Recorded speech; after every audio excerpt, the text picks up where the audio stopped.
ಆತ್ಮೀಯ ವಿದ್ಯಾರ್ಥಿಗಳೇ,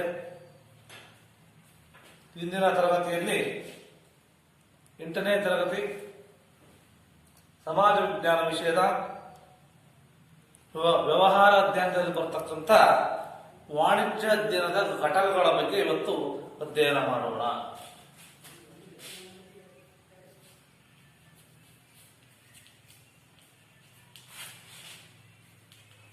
ವ್ಯವಹಾರ ಅಧ್ಯಯನ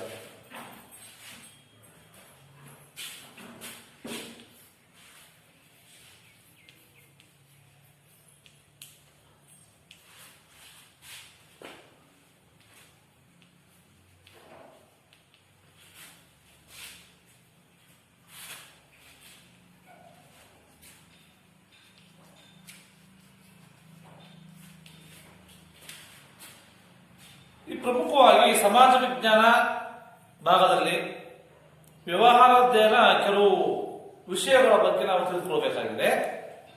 ಆರ್ಥಿಕ ಚಟುವಟಿಕೆಗಳು ವ್ಯವಹಾರ ಅಧ್ಯಯನಕ್ಕೆ ಸಂಬಂಧಪಟ್ಟಂತ ಮೂಲ ಅಂಶಗಳಾಗಿದೆ.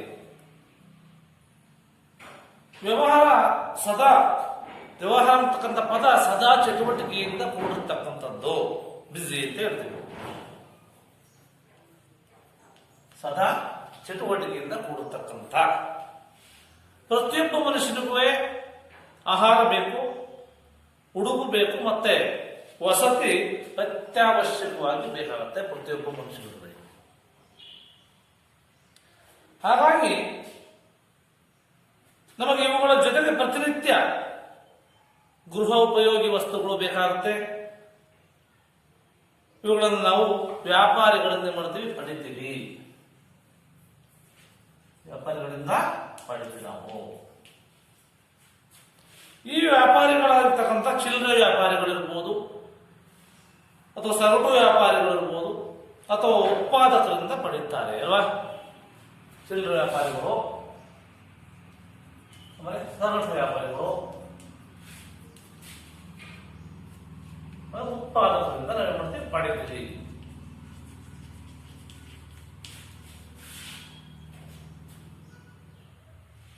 ಇವೆಲ್ಲ ವಿವಿಧ ಚಟುವಟಿಕೆಗಳನ್ನ ನಾವು ವ್ಯವಹಾರ ಅಂತ ಕರಿತೀವಿ. ಎಲ್ಲಾ ಚಟುವಟಿಕೆಗಳನ್ನ ಕರಿತೀವಿ ವ್ಯವಹಾರ.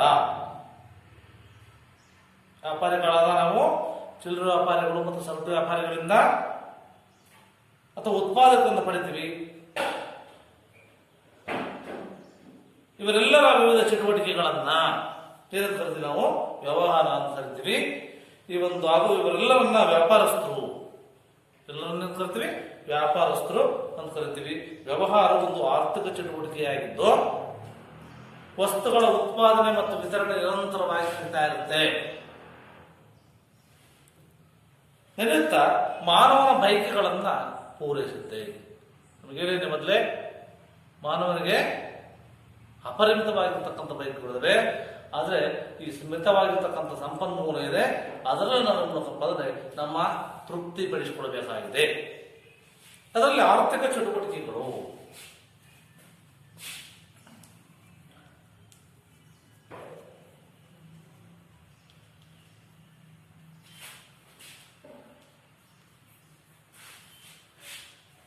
ಏನು? ಮಾನವನಿಗೆ ಅನೇಕ ಬಯಕೆಗಳಿದ್ದಾವೆ. ಇದನ್ನು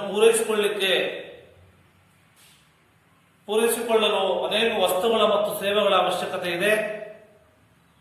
ವ್ಯವಸಾಯ ಮತ್ತು ಕೈಗಾರಿಕೆಗಳಿಂದ ವಸ್ತುಗಳ ಉತ್ಪಾದನೆ ಆಗುತ್ತೆ. ವಸ್ತುಗಳು ಯಾವುದು ಉತ್ಪಾದನೆ? ಕೈಗಾರಿಕೆಯಿಂದ ಮತ್ತು ವ್ಯವಸಾಯವನ್ನು ಮಾಡುವುದರಿಂದ ಈ ಒಂದು ವಸ್ತುಗಳನ್ನು ಉತ್ಪಾದನೆ ಮಾಡ್ತೀವಿ. ಈ ವಸ್ತುಗಳು ಉತ್ಪಾದನೆ ಆಗಬೇಕಾದ್ರೆ ಉತ್ಪಾದನಾ ಘಟಕಗಳು ಹಾಗೂ ಗ್ರಾಹಕರಿಗೆ ಅನೇಕ ಸೇವೆಗಳು ಕೂಡ ಏನಾಗ್ತವೆ? ಅವಶ್ಯಕವಾಗುತ್ತವೆ. ಆದ್ದರಿಂದ ವಸ್ತುಗಳ ಉತ್ಪಾದನೆ, ಅವುಗಳನ್ನ ವಿತರಣೆ, ಸೇವೆಗಳನ್ನು ಒದಗಿಸ್ತಕ್ಕಂಥ ಚಟುವಟಿಕೆಗಳನ್ನು ನಾವು ಆರ್ಥಿಕ ಚಟುವಟಿಕೆಗಳು ಕರಿತೀವಿ. ವಸ್ತುಗಳ ಉತ್ಪಾದನೆ ಆಗಬೇಕು, ನಂತರ ವಿತರಣೆ ಆಗಬೇಕು,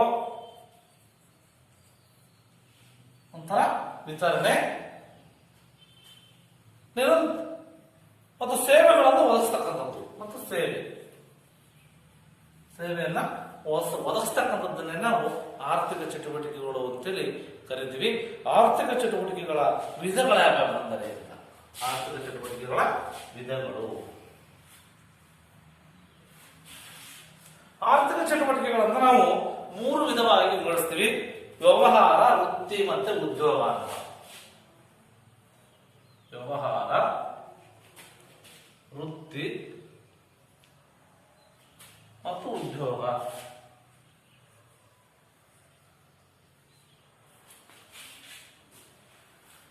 ಅದು ವ್ಯವಹಾರ, ಮೊದಲನೇದಾಗಿ ವ್ಯವಹಾರ ಮುಖ್ಯವಾಗಿ ಸರಕು ಸೇವೆಗಳನ್ನು ಉತ್ಪಾದನೆ ಮಾಡ್ತಕ್ಕಂಥದ್ದು.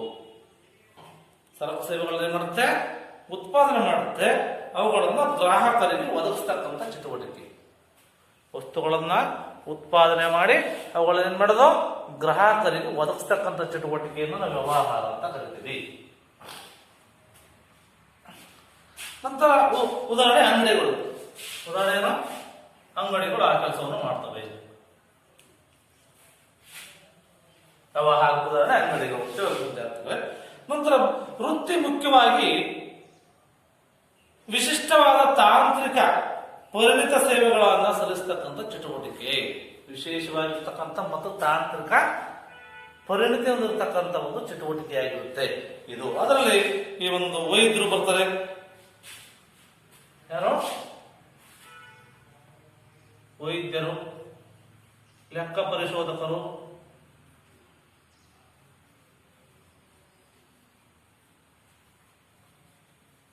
ನಂತರ ವಕೀಲರು ಬರ್ತಾರೆ, ಆಡಳಿತ ಸಲಹೆಗಾರರು,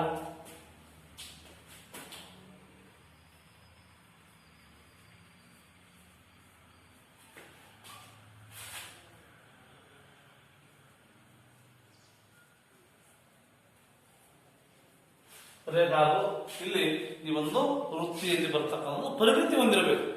ವೃತ್ತಿ ಅಂದ್ರೆ ಆ ಒಂದು ಪರಿಣಿತಿ ಹೊಂದಿರತಕ್ಕಂಥ ಸೇವೆಯನ್ನು ಸಲ್ಲಿಸ್ತಕ್ಕಂಥವರಾಗಿರ್ತಾರೆ.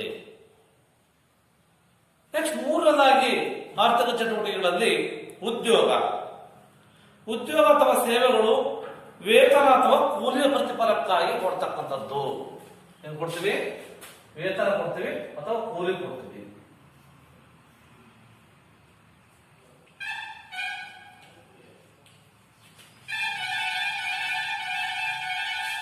ಉದ್ಯೋಗದಾತನು ಕೂಲಿಯ ಪ್ರತಿಫಲಕ್ಕಾಗಿ ಒಬ್ಬ ಉದ್ಯೋಗದಾತ ವಹಿಸ್ತಕ್ಕಂಥ ಕಾರ್ಯವನ್ನ ಉದ್ಯೋಗಿಗಳು ನಿರ್ವಹಿಸ್ತಕ್ಕಂಥ ಚಟುವಟಿಕೆ. ಒಬ್ಬ ವ್ಯಕ್ತಿ ಏನ್ ಮಾಡ್ತಾನೆ? ಕೂಲಿಯ ಪ್ರತಿಫಲಕ್ಕಾಗಿ ಅವನಿಗೆ ಏನ್ ಕೆಲಸ ಕೊಡುತ್ತಾರೆ ಅದನ್ನ ಮುಗಿಸ್ತಕ್ಕಂಥದ್ದನ್ನೇ ನಾವು ಉದ್ಯೋಗ ಅಂತ ಕರಿತೀವಿ. ನಿರ್ವಹಿಸ್ತಕ್ಕಂಥ ಚಟುವಟಿಕೆ ಇದು. ಉದಾಹರಣೆಗೆ ಬೇಸಾಯ ಬರುತ್ತೆ. ಬೇಸಾಯ ಕಾರ್ಮಿಕರು ಮತ್ತು ಕೈಗಾರಿಕಾ ಕಾರ್ಮಿಕರು. ಬೇಸಾಯ ಕಾರ್ಮಿಕರು, ಕೈಗಾರಿಕಾ ಕಾರ್ಮಿಕರು.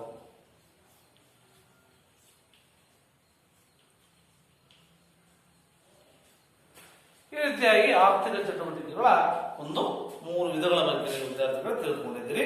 ನಂತರ ವಿನಿಮಯ ಆಗುತ್ತೆ. ನನ್ನ ಉತ್ಪಾದನೆ ಆಗಿರ್ತಕ್ಕಂಥ ವಸ್ತುಗಳನ್ನು ಏನ್ ಮಾಡಬೇಕು? ವಿನಿಮಯವನ್ನು ಮಾಡಲೇಬೇಕು.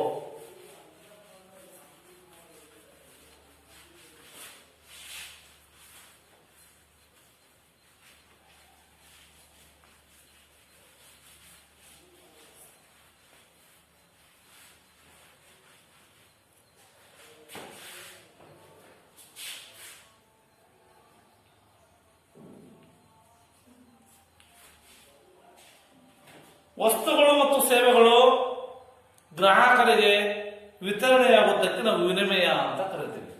ವಸ್ತುಗಳು ಮತ್ತು ಸೇವೆಗಳು ಏನಾಗಬೇಕು? ಗ್ರಾಹಕರಿಗೆ ವಿತರಣೆಯಾದರೆ ಅದನ್ನ ವಿನಿಮಯ ಅಂತ ಕರಿತೀವಿ. ವಿನಿಮಯ ಈ ಒಂದು ಉತ್ಪಾದನೆ ಮತ್ತು ಬಳಕೆಗಳ ಮಧ್ಯೆ ಒಂದು ಕೊಂಡಿ ಇದ್ದಂತೆ. ಉತ್ಪಾದನೆ ಮಾಡ್ತಕ್ಕಂಥದ್ದು ಆಮೇಲೆ ಬಳಕೆ ಮಾಡ್ತಕ್ಕಂಥದ್ದು. ಇದಕ್ಕೆ ಒಂದೊಂಥರ ಕೊಂಡಿ ಇದ್ದಾಗ ಯಾವುದೇ ಒಂದು ಜಾಗದಲ್ಲಿ ಉತ್ಪಾದನೆ ಆಗ್ತಕ್ಕಂಥ ವಸ್ತುಗಳು ಯಾವುದೋ ಒಂದು ಜಾಗದಲ್ಲಿ ಬಳಕೆಯಾಗಲು ಹೋಗಿ ಸೇರಬೇಕು ಅಲ್ವಾ? ಆದ್ರಿಂದ ವಸ್ತುಗಳ ಉತ್ಪಾದನಾ ಪ್ರಕ್ರಿಯೆಯಲ್ಲಿ ಉತ್ಪಾದಕರು, ಮಾರುಕಟ್ಟೆ, ಸಾಗಾಣಿಕೆ, ಬೆಲೆ ನಿರ್ಧಾರ, ವಸ್ತುಗಳ ಸಂಗ್ರಹಣೆ, ವಸ್ತುಗಳ ಬಗ್ಗೆ ಜಾಹೀರಾತನ್ನು ಕೊಡಬೇಕು, ಹಣಕಾಸಿನ ಸೌಲಭ್ಯಗಳನ್ನು ಒದಗಿಸಬೇಕು, ಮುಂತಾದವುಗಳನ್ನು ಗಣನೆಗೆ ನಾವು ತೆಗೆದುಕೊಳ್ತೀವಿ.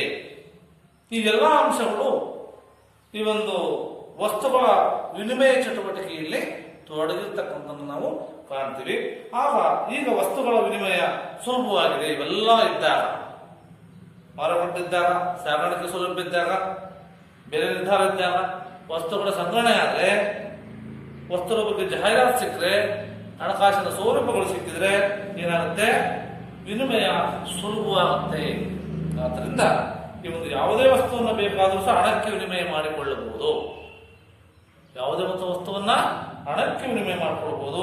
ಈ ಪದ್ಧತಿಗೆ ವ್ಯಾಪಾರಕ್ಕೆ ನಾಂದಿಯಾಯಿತು ಅಂತ ಹೇಳ್ಬೋದು. ನಾವು ವ್ಯಾಪಾರಕ್ಕೆ ನಾಂದಿಯಾಗಿದೆ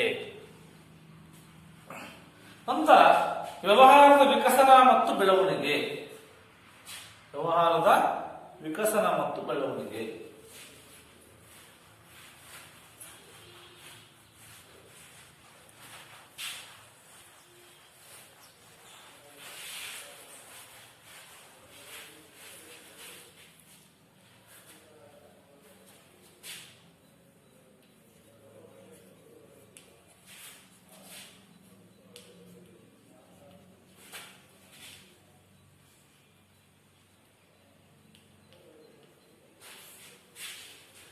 ವ್ಯವಹಾರ ಅಂದ್ರೆ ಮನುಷ್ಯನ ಯಾವುದೇ ಒಂದು ಆರ್ಥಿಕ ಚಟುವಟಿಕೆ ಅಂತ ಕರೀತೀವಲ್ವಾ? ಮನುಷ್ಯ ಯಾವುದೇ ಒಂದು ಚಟುವಟಿಕೆ, ಆರ್ಥಿಕ ಚಟುವಟಿಕೆಯನ್ನು ಮಾಡಲಿ, ಅದನ್ನ ನಾವು ವ್ಯವಹಾರ ಅಂತ ಕರಿತೀವಿ. ವ್ಯವಹಾರ ಉತ್ಪಾದನೆ, ವ್ಯಾಪಾರ ಮತ್ತೆ ಕೈಗಾರಿಕೆ, ಬ್ಯಾಂಕಿಂಗು, ವಿಮೆ, ಏಜೆನ್ಸಿ ಇರ್ಬೋದು, ಜಾಹೀರಾತು ಇರ್ಬೋದು, ಸಾರಿಗೆ ಮತ್ತು ಇತರ ಅಂಶಗಳಿಂದ ಕೂಡಿರುತ್ತೆ ಅಂತಕ್ಕಂಥದ್ದನ್ನು ಕಾಣಬಹುದು ನಾವು. ವಸ್ತುಗಳನ್ನ ಮತ್ತು ಸೇವೆಗಳನ್ನ ಗ್ರಾಹಕರಿಗೆ ಒದಗಿಸ್ತಕ್ಕಂಥ ಒಂದು ಚಟುವಟಿಕೆ. ವಸ್ತುಗಳು ಉತ್ಪಾದನೆ ಆಗ್ತವೆ, ಆ ವಸ್ತುಗಳನ್ನ ಏನ್ ಮಾಡಬೇಕು? ಗ್ರಾಹಕರಿಗೆ ಪೂರೈಸ್ತಕ್ಕಂಥದ್ದು, ಗ್ರಾಹಕರಿಗೆ ಒದಗಿಸ್ತಕ್ಕಂಥ ಒಂದು ಚಟುವಟಿಕೆಯಾಗಿರುತ್ತೆ. ಯಾವುದೋ ಒಂದು ವ್ಯವಹಾರ. ಹಾಗಾಗಿ ಒಂದು ಚಟುವಟಿಕೆಯ ಒಂದು ಚಟುವಟಿಕೆ ಯಾವ ರೀತಿಯಾಗಿ ಹುಟ್ಟಿತು, ಅನಂತರ ಒಂದು ಕ್ರಮೇಣ ಬೆಳೆದು ಬಂದ ದಾರಿಯನ್ನ, ಒಂದು ವ್ಯವಹಾರ ಹುಟ್ಟಿದೆ, ಅದು ಕ್ರಮೇಣ ಬೆಳೆದು ಹೋದ ದಾರಿಯನ್ನು ನಾವು ವಿಕಸನ ಅಂತ ಕರಿತೀವಿ. ವಿಕಸನ. ವಾಣಿಜ್ಯ ವಿಕಸನವನ್ನ ವ್ಯವಹಾರದ ಇತಿಹಾಸ ಅಂತ ಕರಿತೇವೆ. ವಾಣಿಜ್ಯವು ಒಂದು ವ್ಯವಹಾರದ ಭಾಗ. ವಾಣಿಜ್ಯ ಒಂದು ವ್ಯವಹಾರದ ಭಾಗವಾಗಿದ್ದು, ಇದರ ಚಟುವಟಿಕೆ ವಸ್ತುಗಳ ಮತ್ತು ಸೇವೆಗಳ ವಿತರಣೆಯಾಗಿದೆ. ಇದರ ಚಟುವಟಿಕೆ ಏನು? ವಸ್ತುಗಳ ಮತ್ತು ಸೇವೆಗಳನ್ನ ವಿತರಣೆ ಮಾಡತಕ್ಕಂಥ ಕೆಲಸವನ್ನ ಇದು ಮಾಡುತ್ತೆ. ಹೀಗೆ ವ್ಯವಹಾರದ ವಿಕಸನವು ಅನೇಕ ಹಂತಗಳನ್ನು ದಾಟಿ, ವ್ಯವಹಾರದ ವಿಕಸನ ಏನಾಗಿದೆ? ಅನೇಕ ಹಂತವನ್ನು ದಾಟಿ ಇವತ್ತು ಇಂದಿನ ಸ್ಥಿತಿಗೆ ಬಂದಿದೆ.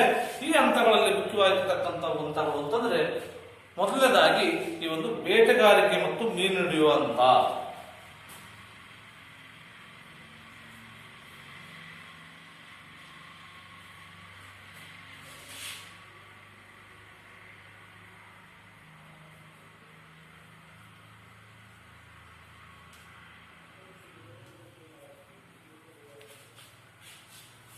ಈ ಹಂತದಲ್ಲಿ ಬೇಟೆಗಾರಿಕೆ ಮತ್ತು ಮೀನು ಹಿಡಿಯುವ ಹಂತದಲ್ಲಿ ನಂತರ ಕೃಷಿ ಅಥವಾ ಬೇಸಾಯ ಅಂತ ಬರುತ್ತೆ. ಎರಡನೇದು ವಸ್ತು ವಿನಿಮಯ ಅಂತ, ಪಟ್ಟಣದ ಆರ್ಥಿಕತೆ ಅಂತ, ಪ್ರಾಣಿ ಸಾಕಾಣಿಕೆ ಅಂತ, ಕುಶಲಕರ್ಮಿಗಳ ಅಂತ, ಹಣದ ಆರ್ಥಿಕತೆ ಅಂತ, ಅಂತಾರಾಷ್ಟ್ರೀಯ ವ್ಯಾಪಾರದ ಅಂತ, ಇವೆಲ್ಲ ಇದರಲ್ಲಿ ಬರ್ತವೆ.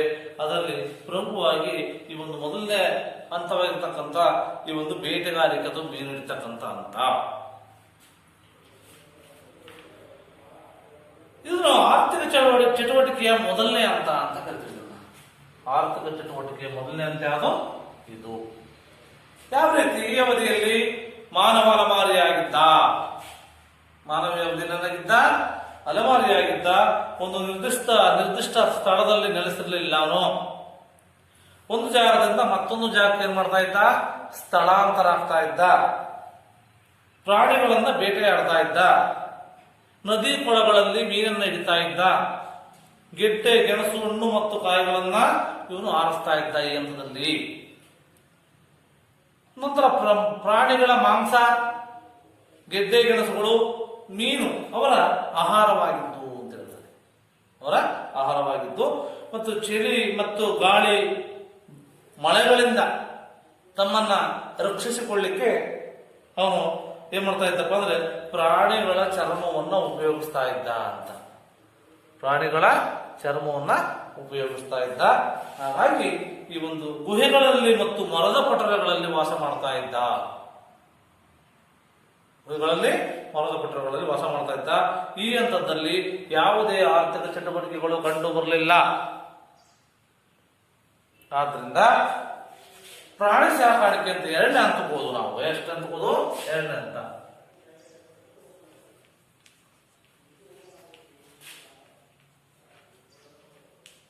ಪ್ರಾಣಿ ಸಾಕಾಣಿಕೆ ಅಂತ.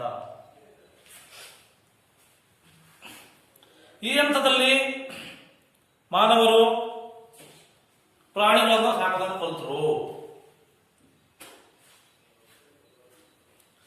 ಮೊದಲು ದನಗಳು, ಕುರಿಗಳು, ಮೇಕೆಗಳು ಮುಂತಾದ ಪ್ರಾಣಿಗಳನ್ನು ಸಾಕಲಿಕ್ಕೆ ಪ್ರಾರಂಭಿಸಿದರು. ಈ ಪ್ರಾಣಿಗಳು ಅವರಿಗೆ ಆಹಾರವನ್ನು ಕೊಡ್ತಾ ಇದ್ವು ಮತ್ತು ಹೊದಿಕೆಗಳನ್ನು ಪೂರೈಸ್ತಾ ಇದ್ವು. ಪ್ರಾಣಿಗಳ ಮೇವಿಗಾಗಿ ಹುಲ್ಲುಗಾವಲನ್ನು ಹುಡುಕಿಕೊಂಡು ಹೋದರು. ಈ ಹಂತದಲ್ಲಿ ಒಂದು ಜಾಗದಿಂದ ಮತ್ತೊಂದು ಜಾಗಕ್ಕೆ ವಲಸೆ ಹೋಗ್ತಾ ಇದ್ರು. ಈ ಸಂದರ್ಭದಲ್ಲಿ ಮಾನವ ಸ್ವಲ್ಪ ಉತ್ತಮ ಮಟ್ಟಕ್ಕೆ ಏರಿದ. ಆದರೂ ಸಹ ಇಲ್ಲಿ ವಾಣಿಜ್ಯ ಬೆಳವಣಿಗೆ ಕಂಡು ಬರಲಿಲ್ಲ. ಅದಕ್ಕೋಸ್ಕರವಾಗಿ ಮತ್ತು ಮೂರನೇ ಹಂತ ಬಂದು ಕೃಷಿ ಅಥವಾ ಬೇಸಾಯದ ಹಂತ.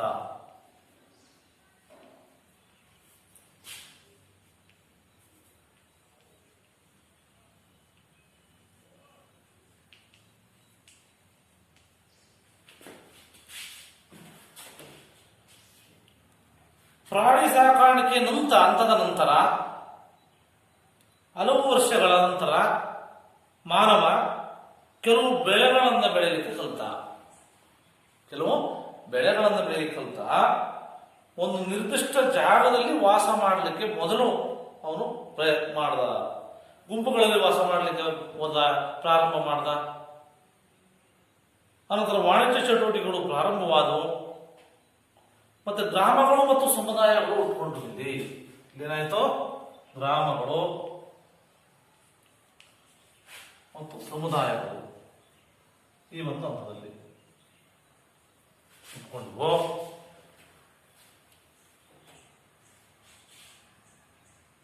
ಶ್ರಮದ ವಿಭಜನೆ ಇಲ್ಲಿ ಸ್ಟಾರ್ಟ್ ಆಯಿತು.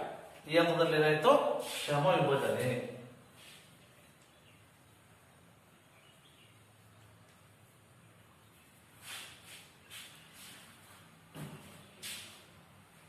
ನಂತರ ಕುಶಲಕರ್ಮಿಗಳ ಹಂತ.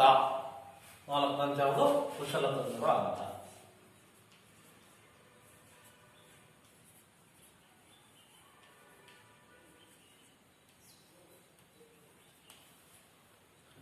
ಬೇಸಾಯಗಾರರಿಗೆ ಅನೇಕ ಉಪಕರಣಗಳು ಬೇಕಾದವು. ಯಾಕೆಂದ್ರೆ ಬೇಸಾಯ ಮತ್ತು ಕೃಷಿ ಅಥವಾ ಬೇಸಾಯ ಅಂತ ಆಗಿದೆ ಗ್ರಾಮಗಳೆಲ್ಲ, ಸಮುದಾಯಗಳೆಲ್ಲ ಉಟ್ಕೊಂಡ್ಬಿಟ್ಟಿದ್ದಾವೆ. ಹಾಗಾಗಿ ಈ ಒಂದು ವಾಸಕ್ಕೆ ಮನೆಗಳನ್ನ ಕಟ್ಟಿಕೊಳ್ಬೇಕಾಗಿತ್ತು. ಇದಕ್ಕಾಗಿ ಜನರೇ ಮಾಡ್ತಾ ಇದ್ರು, ತಮ್ಮ ಮನೆಗಳಲ್ಲಿ ವ್ಯವಸಾಯಕ್ಕೆ ಬೇಕಾಗಿರ್ತಕ್ಕಂಥ ಉಪಕರಣಗಳನ್ನು ಮಾಡ್ತಕ್ಕಂಥದ್ದು, ಮನೆಗಳನ್ನ ಕಟ್ತಕ್ಕಂಥದ್ದು ಮುಂತಾದ ಕಸುಬುಗಳನ್ನು ಇವರು ಪ್ರಾರಂಭ ಮಾಡಿದ್ರು. ಇವರನ್ನು ನಾವು ಕುಶಲಕರ್ಮಿಗಳು ಅಂತ ಕರಿತೀವಿ. ಕುಶಲಕರ್ಮಿಗಳು ಯಾರನ್ನ ಮನೆ ಕಟ್ಟೋದನ್ನು ಸ್ಟಾರ್ಟ್ ಮಾಡಿದ್ರು, ಉಪಕರಣ ಮಾಡ್ಲಿಕ್ಕೆ ಪ್ರಾರಂಭ ಮಾಡಿದ್ರು, ವ್ಯವಸಾಯಕ್ಕೆ ಬೇಕಾಗಿರ್ತಕ್ಕಂಥ ಉಪಕರಣಗಳನ್ನ, ಕಸುಬುಗಳನ್ನ ಪ್ರಾರಂಭಿಸಿದ್ರು. ಇವರೆಲ್ಲ ನಾವು ಕುಶಲಕರ್ಮಿಗಳು. ಇವರು ಬೇಸಾಯಗಾರರಿಗೆ ಬೇಕಾಗಿರ್ತಕ್ಕಂಥ ಈ ಒಂದು ಸಲಕರಣೆಗಳನ್ನ ಒದಗಿಸಿ ಅವರಿಗೆ ಬೇಕಾಗಿರ್ತಕ್ಕಂಥ ಆಹಾರ ಪದಾರ್ಥಗಳನ್ನು ಪಡಿತಾ ಇದ್ರು.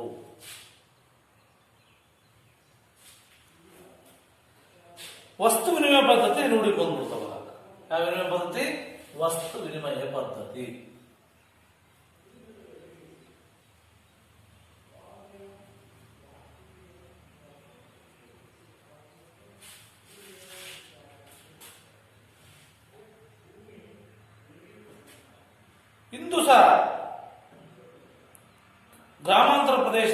ಕುಶಲಕರ್ಮಿಗಳನ್ನು ಕಾಣ್ತೀವಿ.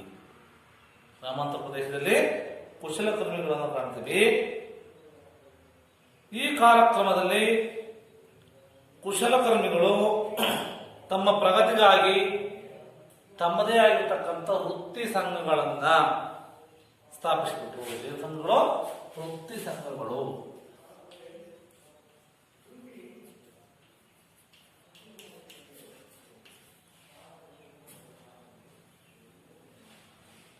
ಈ ವೃತ್ತಿ ಸಂಘಗಳು ಬಹಳಷ್ಟು ಪ್ರಾಮುಖ್ಯತೆಯನ್ನು ಪಡೆದಿದ್ವು.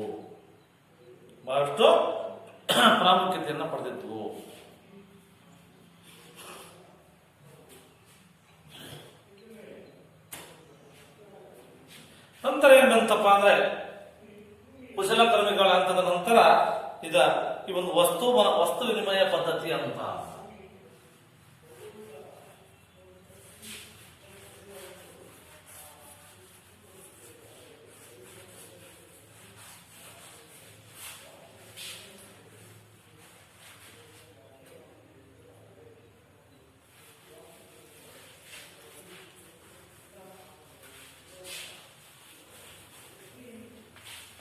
ಇದನ್ನೇ ಅಂತ ಯಾವುದು?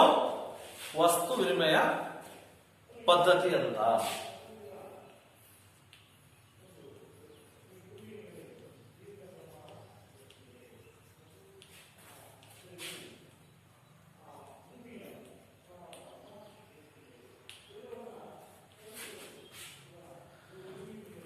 ನಿಮಗೆಲ್ಲ ಗೊತ್ತಿದೆ, ಹಿಂದಿನ ಕಾಲದಲ್ಲಿ ಒಂದು ಹಣ ಇರಲಿಲ್ಲ. ಹಾಗಾಗಿ ಏನ್ ಮಾಡ್ತಾ ಇದ್ರು? ವಸ್ತುಗಳನ್ನ ಕೊಟ್ಟು ವಸ್ತುಗಳನ್ನ ಪಡಿತಕ್ಕಂಥದ್ದು ಆ ಒಂದು ವ್ಯವಸ್ಥೆ ಇತ್ತು. ಶ್ರಮ ವಿಭಜನೆಯಿಂದ ಹೆಚ್ಚು ವೇಗವಾಗಿ ವಸ್ತುಗಳನ್ನು ಉತ್ಪಾದಿಸಲಿಕ್ಕೆ ಸಾಧ್ಯವಾಯಿತು. ಶ್ರಮವನ್ನು ಯಾವ ರೀತಿ ವಿಭಜನೆ ಮಾಡಿಕೊಂಡು ಆದ್ರಿಂದ ಏನಾಯ್ತಪ್ಪ ಅಂತಂದ್ರೆ ಹೆಚ್ಚು ಹೆಚ್ಚು ವಸ್ತುಗಳನ್ನು ಉತ್ಪಾದನೆ ಮಾಡಲಿಕ್ಕೆ ಆಯಿತು. ಈ ರೀತಿ ಹೆಚ್ಚಾಗಿ ಉತ್ಪಾದಿಸಿದ ವಸ್ತುಗಳ ಬದಲಿಗೆ ಬೇಕಾದ ವಸ್ತುಗಳನ್ನ ವಿನಿಮಯ ಮಾಡಿಕೊಳ್ತಾ ಇದ್ರು. ಹೆಚ್ಚಾಗಿ ಉತ್ಪಾದಿಸಿದ ವಸ್ತುಗಳನ್ನ ನಮ್ಗೆ ಬೇಕಾಗಿರ್ತಕ್ಕಂಥ ವಸ್ತುಗಳು, ಯಾವ ವಸ್ತುಗಳು ಬೇಕು ಆ ವಸ್ತುಗಳನ್ನ ಮಾಡ್ತಾ ಇದ್ರು, ವಿನಿಮಯ ಮಾಡಿಕೊಳ್ತಾ ಇದ್ರು. ಈ ವಸ್ತುಗಳನ್ನು ನೇರವಾಗಿ ವಸ್ತುಗಳಿಗೆ ಏನ್ ಮಾಡ್ತಾ ಇದ್ರು? ವಿನಿಮಯ ಮಾಡ್ತಾ ಇದ್ರು.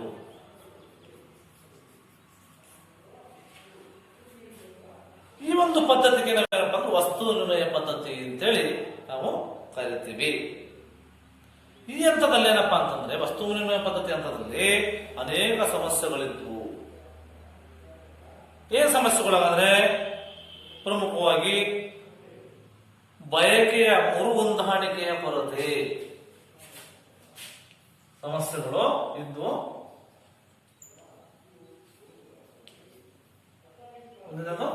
ಬಯಕೆಗಳ ಮರುಹೊಂದಾಣಿಕೆ ಕೊರತೆ.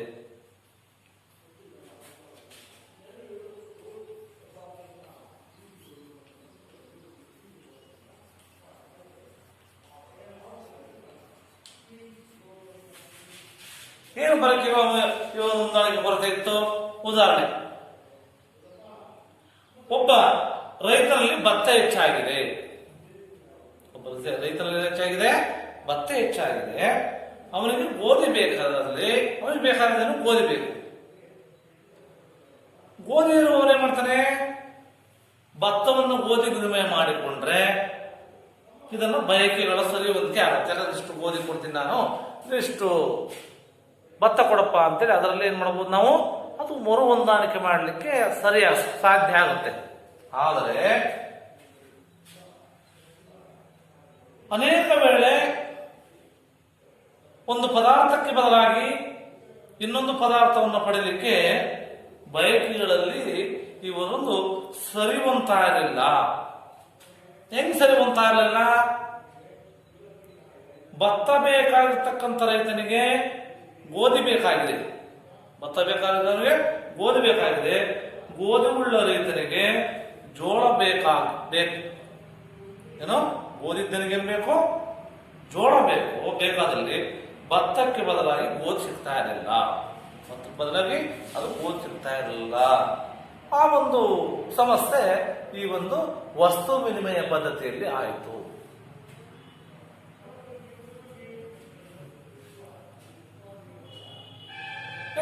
ಮೌಲ್ಯದ ಅಳತೆ ಸಮರ್ಪಕವಾಗಿರಲಿಲ್ಲ. ಅನ್ನೋದು ಮೌಲ್ಯದ ಅಳತೆ ಸಮರ್ಪಕವಾಗಿರಲಿಲ್ಲ.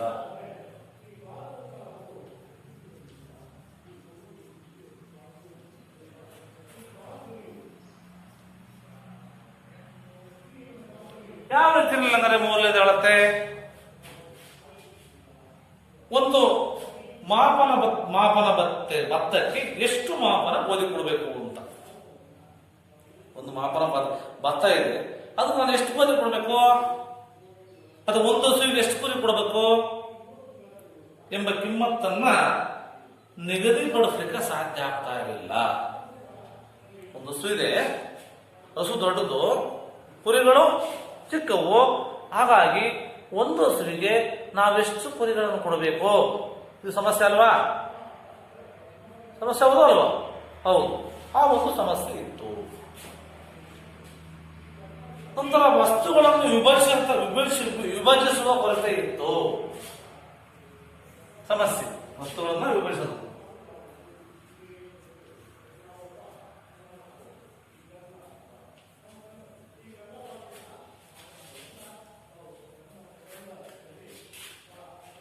ಹೆಂಗ್ ವಸ್ತುಗಳನ್ನು ವಿಭಜಿಸ್ತಕ್ಕಂಥದ್ದು? ಒಂದು ಹಸುವಿಗೆ ಸರಿ ಹೊಂದುವಂತೆ ಕುರಿಗಳನ್ನು ವಿಭಜಿಸಲಿಕ್ಕೆ ಸಾಧ್ಯ ಇದೆಯಾ? ಸಾಧ್ಯವಿರಲಿಲ್ಲ. ಒಂದು ಹಸುಗೆ ಕುರಿಗಳನ್ನ ವಿಭಾಗ ಮಾಡಲಿಕ್ಕೆ ಸಾಧ್ಯ ಇದೆಯಾ? ಇಲ್ಲ. ಹಾಗಾಗಿ ಈ ಒಂದು ವಸ್ತುಗಳನ್ನ ವಿಭಜನೆ ಮಾಡತಕ್ಕಂಥದ್ದು ಸಹ ಒಂದು ಸಮಸ್ಯೆಯಾಗಿತ್ತು. ನೆಕ್ಸ್ಟ್, ವಸ್ತುಗಳ ಸಾಗಾಣಿಕೆ ಮತ್ತು ಸಂಗ್ರಹದ ಸಮಸ್ಯೆ. ವಸ್ತುಗಳ ಸಾಗಾಣಿಕೆ ಮತ್ತು ಸಂಗ್ರಹದ ಸಮಸ್ಯೆ ಇತ್ತು.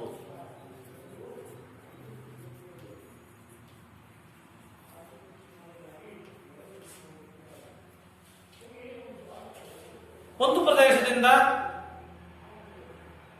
ಇನ್ನೊಂದು ಪ್ರದೇಶಕ್ಕೆ ವಸ್ತುಗಳನ್ನ ಸಾಗಣೆ ಮಾಡ್ತಕ್ಕಂಥದ್ದು ಒಂದು ದೊಡ್ಡ ಸಮಸ್ಯೆಯಾಗಿತ್ತು. ಯಾಕಪ್ಪ ಅಂತಂದ್ರೆ ವಸ್ತುಗಳನ್ನ ಹೆಚ್ಚು ಕಾಲ ಸಂಗ್ರಹಿಸಲಿಕ್ಕೆ ಕೂಡ ಸಮಸ್ಯೆಯಾಗಿತ್ತು. ಹಾಗಾಗಿ ಈ ವಸ್ತುಗಳನ್ನ ನಾವು ಸಾಗಣೆ ಮತ್ತು ಸಂಗ್ರಹಣ ಸಮಸ್ಯೆ ಆಗಿತ್ತು. ಹಾಗಾಗಿ ಈ ವಸ್ತು ಪದ್ಧತಿಯಲ್ಲಿ ಈ ಎಲ್ಲಾ ಸಮಸ್ಯೆಗಳು ಇದ್ದಿದ್ರಿಂದ ಏನಾಯ್ತಪ್ಪ ಅಂದ್ರೆ ಹಣದ ಆರ್ಥಿಕತೆ ಅಂತ ಹೋಗುದು. ಯಾವ ಆರ್ಥಿಕತೆ ಅಂತ? ಹಣದ ಆರ್ಥಿಕತೆಯ ಅಂತ. ವಸ್ತು ವಿನಿಮಯ ಪದ್ಧತಿ ಅಂತ ಬರ್ತಕ್ಕಂಥ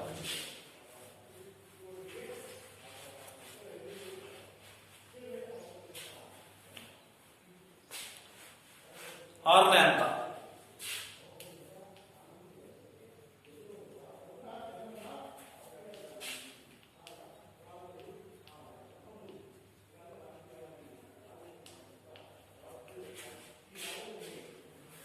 ವಸ್ತು ವಿನಿಮಯ ಪದ್ಧತಿಯ ಸಮಸ್ಯೆಗಳನ್ನು ನಿವಾರಿಸಲಿಕ್ಕೆ ಅನೇಕ ಮಾಧ್ಯಮಗಳನ್ನು ಉಪಯೋಗಿಸಲಾಯಿತು. ಅನೇಕ ಮಾಧ್ಯಮಗಳನ್ನ, ಯಾವ ಮಾಧ್ಯಮಗಳೆಂದರೆ ಉದಾಹರಣೆ ಪ್ರಾಣಿಗಳ ಚರ್ಮ, ಕವಡೆಗಳು ವಿನಿಮಯ ಮಾಧ್ಯಮವಾಗಿ ಬಳಸ್ತಾ ಇದ್ರು. ಪ್ರಾಣಿಗಳ ಚರ್ಮ ಮತ್ತೆ ಕವಡೆಗಳನ್ನ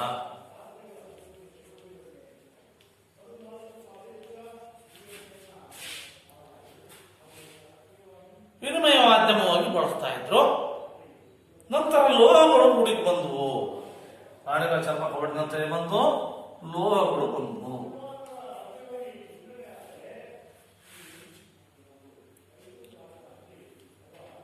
ಲೋಹಗಳನ್ನ ಒಂದು ನಿರ್ದಿಷ್ಟ ತೂಕ ಮತ್ತು ಆಕಾರಕ್ಕೆ ತಂದ್ರು. ಲೋಹಗಳನ್ನ ಒಂದು ನಿರ್ದಿಷ್ಟ ತೂಕ ಮತ್ತೆ ಆಕಾರಕ್ಕೆ ತಂದು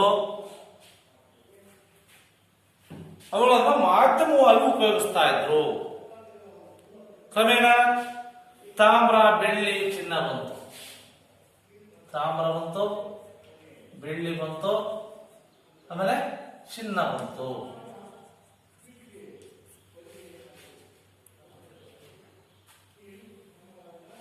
ಇನ್ನು ಕೂಡ ಸಾಗಾಣಿಕೆ ಕಷ್ಟ ಆಗುತ್ತೆ. ಅವು ಯಾಕಂದ್ರೆ ಚಿನ್ನ ಬೆಳ್ಳಿ ಎಲ್ಲ ತೂಕ ಇತ್ತು, ಹಾಗಾಗಿ ಸಾಗಾಣಿಕೆ ಜಾಸ್ತಿ ಆಯಿತು. ಹೀಗಾಗಿ ಕಾಗದದ ಹಣ ಚಲಾವಣೆಗೆ ಬಂತು. ಈ ಹಂತದಲ್ಲಿ ಯಾವ್ದು ಬಂತು? ಕಾಗದದ ಹಣ. ನೀವೆಲ್ಲ ಈಗ ಬಳಸ್ತಿರಲ್ಲ, ಆ ಹಣ ಜಾರಿಗೆ ಬಂತು, ಚಲಾವಣೆಗೆ ಬಂತು. ಈ ಕಾಗದ ಹಣಕ್ಕೆ ಕೇಂದ್ರ ರಿಸರ್ವ್ ಬ್ಯಾಂಕ್ ಸಂಪೂರ್ಣ ಜವಾಬ್ದಾರಿ ಹೊತ್ತಿತ್ತು. ಯಾವುದು? ಕೇಂದ್ರ ರಿಸರ್ವ್ ಬ್ಯಾಂಕ್.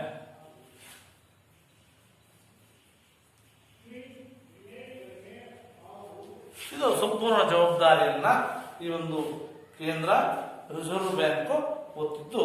ಇದು ಸಂಕೇತದ ಹಣವಾಗಿತ್ತು ಅಂತ. ಏನಾಗಿತ್ತು? ಸಂಕೇತದ ಹಣವಾಗಿತ್ತು.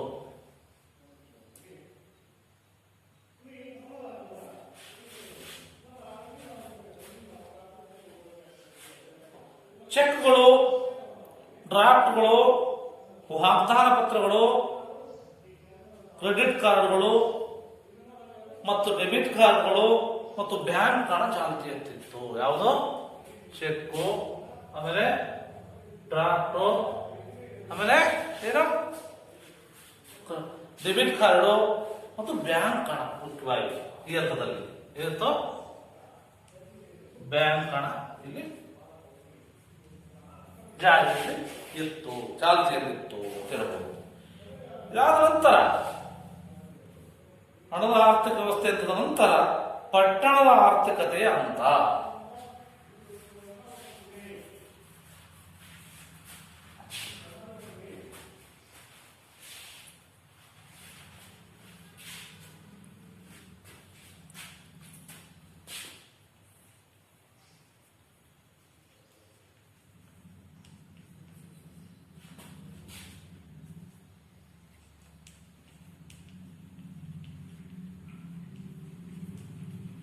ಪಟ್ಟಣಗಳ ಆರ್ಥಿಕತೆಯ ಹಂತ 7. ವಿನಿಮಯಕ್ಕೆ ಬದಲಾಗಿ ಹಣ ಬಳಸ್ತಕ್ಕಂಥ ಪದ್ಧತಿ ರೂಢಿಗೆ ಬಂತು. ವಿನಿಮಯಕ್ಕೆ ಬದಲಾಗಿ ಏನಾಯ್ತು? ಹಣ ಬಳಕೆಗೆ ಬಂತು. ವಾಣಿಜ್ಯ ಪ್ರಗತಿ ತೀವ್ರವಾಗಿ ಸಾಗಲಿಕ್ಕೆ ಪ್ರಾರಂಭಿಸಿತು. ಏನಾಯ್ತು? ವಾಣಿಜ್ಯ ಪ್ರಗತಿ ತೀವ್ರವಾಗಿ ಯಾವಾಗ ಹಣ ಜಾರಿಗೆ ಬಂತು ಅವಾಗ ಸ್ಟಾರ್ಟ್ ಆಯಿತು ವಾಣಿಜ್ಯ.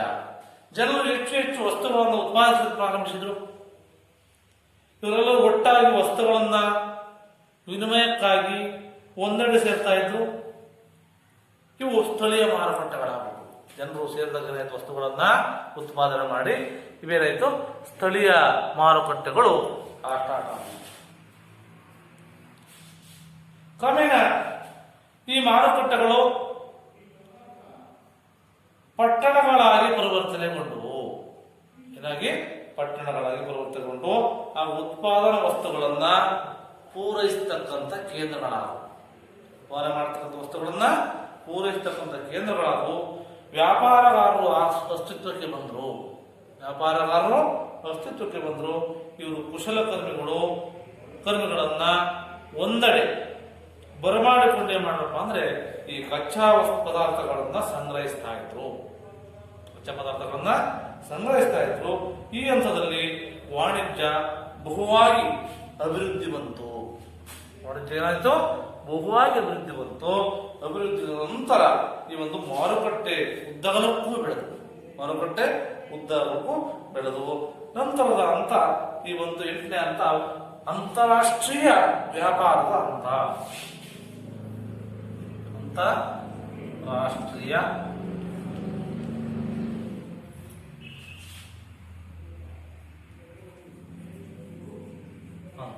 ವ್ಯಾಪಾರದ ಹಂತ ಜಾರಿಗೆ ಬಂತು. ದಶಕ 15-16ನೇ ಶತಮಾನದಲ್ಲಿ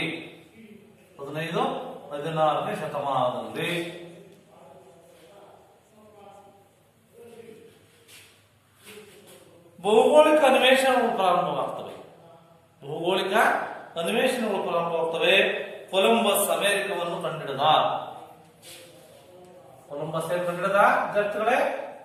ಅಮೆರಿಕವನ್ನು ಕಂಡಿಡಿದ.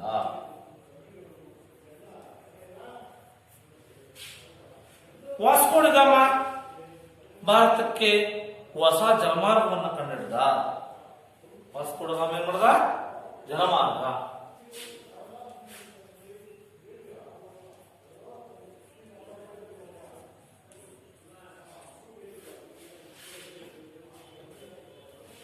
ಪೋರ್ಚುಗೀಸ್ ದೇಶದ ಮೆಗಲಾನ್ ಸ್ಪೇನ್ ದೇಶದ ದೊರೆಯ ಸಹಾಯದಿಂದ ವಿಶ್ವ ಪರ್ಯಟನೆಗಾಗಿ ಹಡಗಿನಲ್ಲಿ ಮಾಡ್ತಾ ಇದ್ರು. ಸ್ಪೇನ್ ಅನ್ನು ಬಿಟ್ಟು ದಕ್ಷಿಣ ಅಮೆರಿಕದ ದಕ್ಷಿಣ ಭೂಶಿರವನ್ನು ದಾಟಿ ಪೆಸಿಫಿಕ್ ಸಾಗರವನ್ನು ಸೇರಿದ್ರು. ಅಲ್ಲಿಂದ ಫಿಲಿಪೈನ್ಸ್ ದ್ವೀಪಗಳನ್ನ ಸೇರಿ ಅಲ್ಲಿ ಅವರನ್ನ ಕೊಲ್ಲಲ್ಪಡ್ತಾರೆ. ಆದರೆ ಅವನ ಹಡಗು ವಿಕ್ಟೋರಿಯಾ 3 ವರ್ಷಗಳ ನಂತರ ಸ್ಪೇನ್ ದೇಶಕ್ಕೆ ಏನಾಗುತ್ತೆ? ಹಿಂದಿರುಗುತ್ತೆ. ಹಾಗಾಗಿ ಇದು ವಿಶ್ವ ಪರ್ಯಟನೆ ಮಾಡಿದ ಮೊದಲ ಹಡಗಾಯಿತು. ಯಾವುದು? ವಿಕ್ಟೋರಿಯಾ.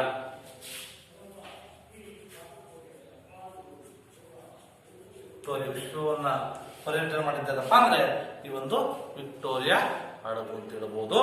ನಂತರ ಬ್ರಿಟನ್ನಲ್ಲಿ ಕೈಗಾರಿಕಾ ಕ್ರಾಂತಿ ಆಗುತ್ತೆ. ಬ್ರಿಟನ್ನಲ್ಲಿ ಕೈಗಾರಿಕಾ ಕ್ರಾಂತಿ.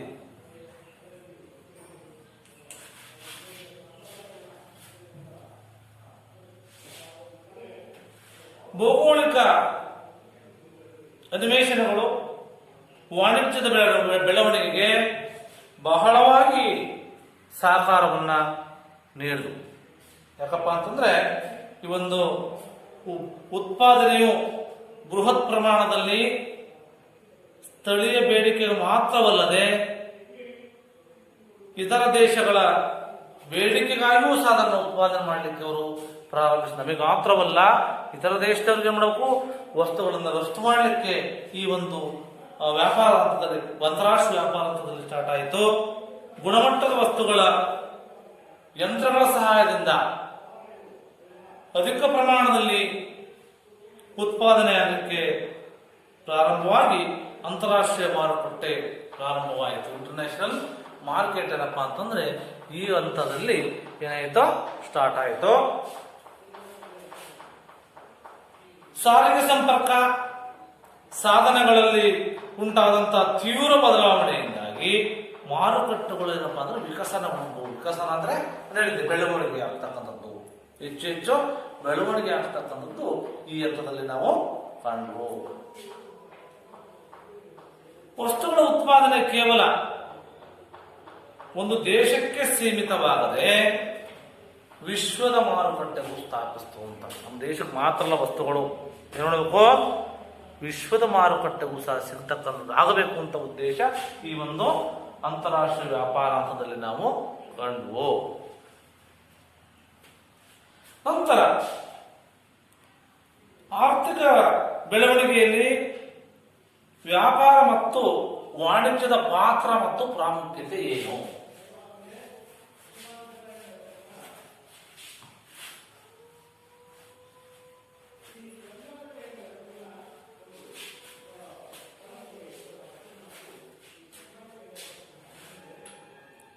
ಆರ್ಥಿಕ ಬೆಳವಣಿಗೆಯಲ್ಲಿ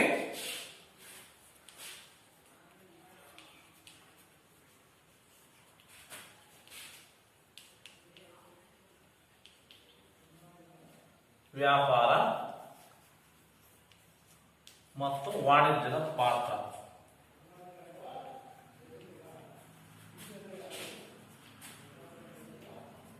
ಮತ್ತು ಪ್ರಾಮುಖ್ಯತೆ.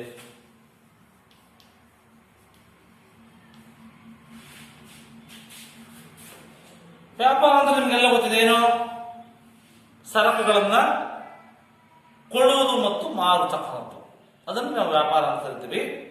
ವಾಣಿಜ್ಯವೆಂದ್ರೆ ವ್ಯಾಪಾರ ಸುಗಮವಾಗಿ ನಡೆಯಲಿಕ್ಕೆ ಪೂರಕವಾಗಿರ್ತಕ್ಕಂಥ ಇತರೆ ಅಂಶಗಳನ್ನ, ಅದರ ಪೂರಕ ಅಂಶಗಳು ಸಾಗಾಣಿಕೆ, ವಿಮೆ, ಬ್ಯಾಂಕಿಂಗು. ಸಾಗಾಣಿಕೆ, ವಿಮೆ, ಬ್ಯಾಂಕಿಂಗು. ನಂತರ ಉಗ್ರಾಣ ವ್ಯವಸ್ಥೆ, ಜಾಹೀರಾತು,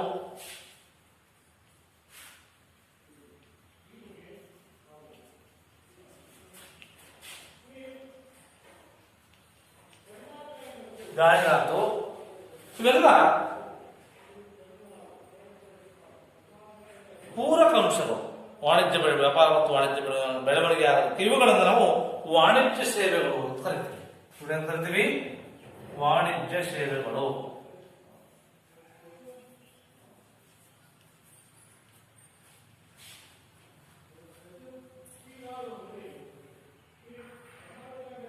ವ್ಯಾಪಾರಗಾರರು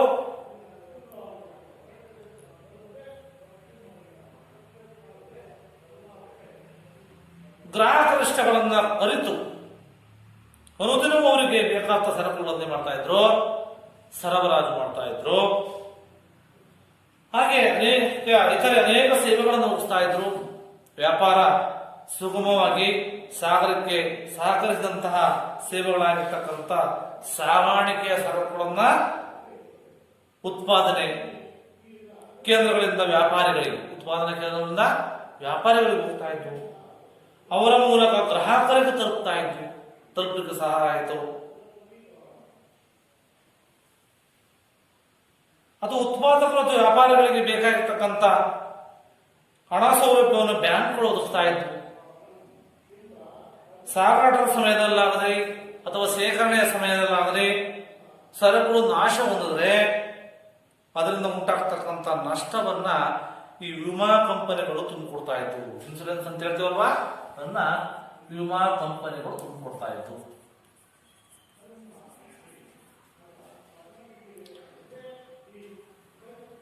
ಯಾವುದೇ ಕಾಲದಲ್ಲಿ ಉತ್ಪಾದನಾ ವಸ್ತುಗಳು ಮತ್ಯಾವುದೋ ಕಾಲದಲ್ಲಿ ಗ್ರಾಹಕರಿಗೆ ಬೇಕಾಗುತ್ತಲ್ವಾ, ಇದಕ್ಕಾಗಿ ಉಗ್ರಾಣಗಳು ವಸ್ತುಗಳನ್ನು ವೈಜ್ಞಾನಿಕ ತಂತ್ರಜ್ಞಾನದಿಂದ ರೂಪಿಸಲ್ಪಟ್ಟು ಸರಕುಗಳ ಶೇಖರಣೆಗೆ ಸಹಾಯ ಮಾಡಿತು. ಗ್ರಾಹಕರಿಗೆ ವಸ್ತುಗಳ ಬಗ್ಗೆ ಬೇಕಾಗಿರ್ತಕ್ಕಂಥ ಮಾಹಿತಿಯನ್ನ ಜಾಹೀರಾತು ಸಂಸ್ಥೆಗಳು ನಿರ್ವಹಿಸ್ತಾ ಇದ್ದು. ಈ ಎಲ್ಲಾ ಸೇವೆಗಳು ವಾಣಿಜ್ಯ ಸೇವೆಗೆ ಮಾತ್ರ ಸೀಮಿತವಾಗಿರದೆ ಸಮಾಜಕ್ಕೂ ಸಹ ಸೀಮಿತವಾಗಿತ್ತು ಅಂತ ನಾವು ತಿಳಿಬಹುದು. ನಂತರ ವಾಣಿಜ್ಯದ ಪ್ರಾಮುಖ್ಯತೆಯನ್ನು ನಾವು ಹೇಳುವುದಾದ್ರೆ, ಅದರಿಂದ ಆಗ್ತಕ್ಕಂಥ ಅನುಕೂಲಗಳನ್ನು ಹೇಳುವುದಾದ್ರೆ, ವಾಣಿಜ್ಯವು ಗ್ರಾಹಕರಿಗೆ ಬೇಕಾಗಿರ್ತಕ್ಕಂಥ ಸರಿಯಾದ ವಸ್ತುಗಳನ್ನ ಸರಿಯಾದ ಸಮಯಕ್ಕೆ ಜವಾಬ್ದಾರಿ ಹೊತ್ತಿದ್ದು ಕೈಗಾರಿಕೆಗಳು ಸ್ಥಾಪನೆಯಾಗಬೇಕಾದ್ರೆ ಅದಕ್ಕೆ ಬೇಕಾಗಿರ್ತಕ್ಕಂಥ ಸವಲತ್ತುಗಳು ಬೇಕಾಗುತ್ತೆ. ಪ್ರಪಂಚದ ಬೇರೆ ಬೇರೆ ದೇಶಗಳಲ್ಲಿ ಹಂಚಿರ್ತಕ್ಕಂಥ ಜನರನ್ನ ಒಗ್ಗೂಡಿಸಬೇಕಾಗುತ್ತೆ. ಬೆಲೆಗಳನ್ನ ಹತೋಟಿಗೆ ಸಾಧ್ಯ ಆಗುತ್ತೆ. ಈ ವಿಷಯಗಳ ಮೇಲೆ ವಿನಿಮಯದ ಮೂಲಕ ಸಾಂಸ್ಕೃತಿಕ ಬೆಳವಣಿಗೆ ಆಗಲಿಕ್ಕೆ ಸಹಾಯ ಆಯಿತು. ಎಲ್ಲಕ್ಕಿಂತ ಮೇಲಾಗಿ ಏನಪ್ಪಾ ಅಂತಂದ್ರೆ ದೇಶದ ಆರ್ಥಿಕ ಬೆಳವಣಿಗೆ ಸಹಾಯ ಮಾಡುತ್ತೆ. ಸಹಾಯ ಮಾಡಿ ಸರ್ಕಾರದ ಆದಾಯಕ್ಕೆ ಕರ ತೆರಿಗೆ ಮತ್ತು ಸುಂಕಗಳನ್ನು ನೀಡುವುದರ ಮೂಲಕ ಇದ್ರ ಪಾಲು ಏನಾಯಿತು? ಹೆಚ್ಚಾಯಿತು ವಾಣಿಜ್ಯದ ಪಾಲು. ನಂತರ 21ನೇ ಶತಮಾನದಲ್ಲಿ ವಾಣಿಜ್ಯದ ಬೆಳವಣಿಗೆ.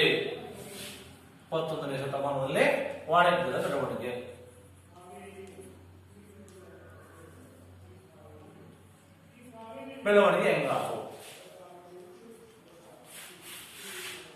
21ನೇ ಶತಮಾನವನ್ನು ನಾವು ಮಾಹಿತಿ ತಂತ್ರಜ್ಞಾನ ಯುಗ ಅಂತ ಕರಿತೀವಿ. ಮಾಹಿತಿ ತಂತ್ರಜ್ಞಾನ ಯುಗ, ಅಂತರ್ಜಾಲ, ಬ್ಯಾಂಕಿಂಗ್ ವ್ಯವಸ್ಥೆ ಬಂತು, ಖಾಸಗೀಕರಣ, ಟೆಲಿಮಾರುಕಟ್ಟೆ, ವಿದ್ಯುನ್ಮಾನ, ಜಾಹೀರಾತು ವ್ಯವಸ್ಥೆ. ಗ್ರಾಹಕರು ವಸ್ತುಗಳನ್ನ ಬೇಗ ಶೀಘ್ರದಲ್ಲೇ ಗ್ರಾಹಕರು ತಗೊಳ್ತಕ್ಕಂಥ ವ್ಯವಸ್ಥೆ ಈ ಒಂದು 21ನೇ ಶತಮಾನದಲ್ಲಿ ನಾವು ಬಂತು ಅಂತ. ಗ್ರಾಹಕರು ವಿಶ್ವದ ಯಾವುದೇ ಭಾಗದಲ್ಲಿ ಉತ್ಪಾದಿಸತಕ್ಕಂಥ ವಸ್ತುಗಳನ್ನ, ತನಗೆ ಬೇಕಾದ ವಸ್ತುಗಳನ್ನ ಟೆಲಿಮಾರುಕಟ್ಟೆ ಮೂಲಕ ಅತಿ ವೇಗವಾಗಿ ಕೊಂಡುಕೊಳ್ತಕ್ಕಂಥ ವ್ಯವಸ್ಥೆ ಬಂತು. ಇಂದಿನ ಉತ್ಪಾದಕರು ವಿದ್ಯುನ್ಮಾನ ಜಾಹೀರಾತು ವ್ಯವಸ್ಥೆಯ ಮೂಲಕ ವಿಶ್ವದೆಲ್ಲೆಡೆ ಗ್ರಾಹಕರನ್ನ ಏನ್ ಮಾಡ್ತಾರೆ? ಆಕರ್ಷಣೆ ಮಾಡ್ತಾ ಇದ್ದಾರೆ. ಬಹುರಾಷ್ಟ್ರೀಯ ಕಂಪನಿಗಳು ಅನೇಕ ರಾಷ್ಟ್ರಗಳಲ್ಲಿ ಕಾರ್ಯವನ್ನು ನಿರ್ವಹಿಸ್ತಾ ಇದ್ದಾವೆ. ಇವುಗಳಿಂದ ಉತ್ಪಾದಂತ ವಸ್ತುಗಳನ್ನ ವಿಶ್ವ ಮಾರುಕಟ್ಟೆಗೆ ಸರಬರಾಜು ಮಾಡಲಿಕ್ಕೆ ಸಾಧ್ಯ ಆಗ್ತಾ ಇದೆ. ಈ ಕಂಪನಿಗಳು ಬೃಹತ್ ಪ್ರಮಾಣದಲ್ಲಿ ವಸ್ತುಗಳನ್ನು ಉತ್ಪಾದನೆ ಮಾಡ್ತಾ ಇದ್ದು ವಿಶೇಷ ಗುಣಮಟ್ಟದ ವಸ್ತುಗಳನ್ನು ಸಹ ಪೈಪೋಟಿ ದರದಲ್ಲಿ ಗ್ರಾಹಕರಿಗೆ ಪೂರೈಸ್ತವೆ. ಆದ್ರೇನಪ್ಪ ಅಂದ್ರೆ ನಾವು ಒಟ್ಟಿನಲ್ಲಿ ವಾಣಿಜ್ಯ ಅಭಿವೃದ್ಧಿ ಇವತ್ತು ಬಹಳಷ್ಟು ಆಗಿದೆ ಅಂತಕ್ಕಂಥದ್ದು ನಾವು ತಿಳಿಬಹುದು. ಹೀಗೆ ನಾವು ಈ ಒಂದು ವ್ಯವಹಾರದ ಅಧ್ಯಯನದ ವಾಣಿಜ್ಯ ಘಟಕಗಳಾಗಿರ್ತಕ್ಕಂಥ ಆರ್ಥಿಕ ಚಟುವಟಿಕೆ, ವಾಣಿಜ್ಯ ವ್ಯವಹಾರದ ವಿಕಸನ ಮತ್ತು ಬೆಳವಣಿಗೆ ಯಾವ ರೀತಿ ಆಯಿತು, ನಂತರ ಈ ಆರ್ಥಿಕ ಬೆಳವಣಿಗೆಯಲ್ಲಿ ವಾಣಿಜ್ಯ ಮತ್ತು ವ್ಯಾಪಾರದ ಪ್ರಾಮುಖ್ಯತೆ ಏನು, ನಂತರ 21ನೇ ಶತಮಾನದಲ್ಲಿ ವಾಣಿಜ್ಯದ ಬೆಳವಣಿಗೆ ಯಾವ ರೀತಿ ಆಯಿತು ಅಂತ ಇದುವರೆಗೂ ಎಲ್ಲ ವಿದ್ಯಾರ್ಥಿಗಳೇ ತಿಳ್ಕೊಂಡಿದ್ದೀರಿ. ನಿಮಗೆಲ್ಲರಿಗೂ ತುಂಬಾ ಧನ್ಯವಾದಗಳು.